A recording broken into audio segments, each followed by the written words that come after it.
Zaheerabad parliament అభివృద్ధి చెందాలంటే బీజేపీతోనే సాధ్యమవుతుందని జహీరాబాద్ బీజేపీ ఎంపీ అభ్యర్థి బీబీ పాటిల్ అన్నారు. పెద్ద శంకరంపేట మండలం టెంకంటి గ్రామానికి చెందిన మాజీ సర్పంచ్ సుధాకర్, మక్త లక్ష్మాపూర్ మాజీ వార్డు మెంబర్ సురేష్, మల్కాపూర్ నాయకులు నారాయణ ఆధ్వర్యంలో వెంకటేశం, సాయిలు, దానంపల్లి గ్రామానికి చెందిన రమేష్ ఆధ్వర్యంలో పలువురు యువకులు బీజేపీలో చేరగా ఎంపీ బీబీ పాటిల్ వారికి పార్టీ కండవాలు వేసి ఆహ్వానించారు. దేశానికి ప్రధానమంత్రి నరేంద్ర మోడీ సేవలు వివరించి గ్రామాల్లో బీజేపీ గెలుపుకు ప్రతి కార్యకర్త కృషి చేయాలని ఈ సందర్భంగా వారికి సూచించారు. ఈ కార్యక్రమంలో బీజేపీ మండల అధ్యక్షుడు విఠల్, మాజీ సర్పంచులు సూర్యప్రకాష్, అశోక్, సుభాష్, గంగారాం, నాయకులు అనిల్, కృష్ణ, సుభాష్, గంగారెడ్డి, సురేందర్ రెడ్డి తదితరులు పాల్గొన్నారు.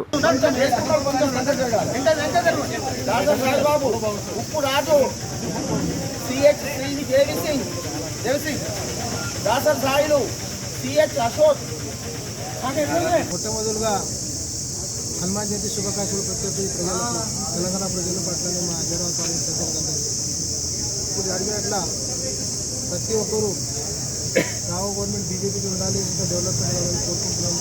అందుకోసానికి బీజేపీకి చాలా మంచిగా వేవ్ ఉంది.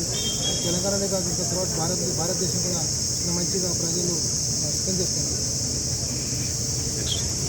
గవర్నమెంట్లో మీరు ఏం పని చేయలేదు కాబట్టి గవర్నమెంట్లో మీ ఆస్తులు కాపాడుకోవడానికి వచ్చిందని చెప్పి ఒక అపోహ ఉన్నది పబ్లిక్లో. దాని గురించి మీరు ఏం చెప్తారు? 100% తప్పు ఉంది. నేను చేసిన పని మీకు అంతా గుర్తే ఉంది. నేషనల్ హైవేస్ కానీ, రైల్వే లైన్స్ కానీ, ఫ్లైఓవర్స్ కానీ, అండర్ పాసెస్ కానీ, యూనివర్సిటీ మోడర్నేషన్ కానీ, తర్వాత న్యూ అర్బన్స్ కానీ, కేంద్రీయ విద్యాలయం కానీ, సైనిక్ స్కూల్ కానీ, ఇటువంటి డిసేబుల్ ఫెసిలిటీస్ కానీ అంతా చూసుకున్నాం. ప్రతి ఒక్కరు నేనే చేస్తున్నాను. ఒక లిక్విడ్ చూసుకుని తెలుస్తుంది. అరౌండ్ ఒక 8,000 crore దాకా సెంట్రల్ గవర్నమెంట్ డబ్బు తీసుకొని డెవలప్మెంట్ చేసుకుని ఇది అంత ప్రూఫ్ ఉంటాం. మా దగ్గర ఉంది, మాకు జీవోల్స్ ఉన్నాయి, లెటర్స్ ఉన్నాయి, అంత కరెస్పాండెన్స్ కూడా చూపిస్తున్నాం.